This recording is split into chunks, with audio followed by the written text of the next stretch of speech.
Hi, this is Fred Niemann of Hanlon, Niemann and Wright, a Central New Jersey land use and zoning office practicing land use law in all 21 counties of the state of New Jersey. I want to talk to you today about the variance known as the C-Variance. Now, variance law is fairly straightforward, but also has some nuances. Let me illustrate it with the following. If you own a piece of property and you want to do something with it, first off, you got to make sure that the local zoning ordinance allows it. In other words, you can't just do with your property what you want, even though you'd want to.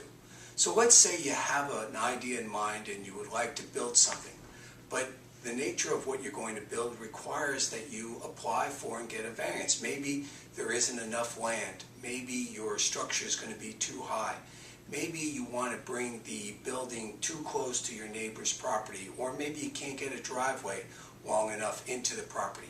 Well, those are situations which would cause you to apply for what is a C-Variance. The C-Variance relates only to the land itself. In other words, just because you can't maximize the productivity of the property or the amount of money you might make if you were able to build on your property or to subdivide your property, that isn't enough.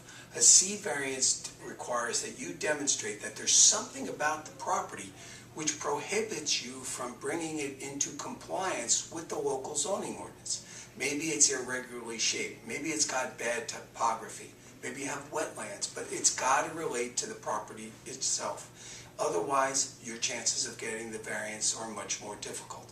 You'll also have to show that whatever you want to do with your property isn't going to create hardship or adverse negative consequences to your neighbors or to the municipality. So that's the purpose of a C-Variance.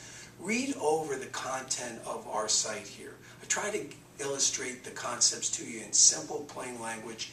I think it's easy to understand, but again, if it is not, I welcome your inquiries. Perhaps we can assist you with getting that variance approval that you want for your particular property.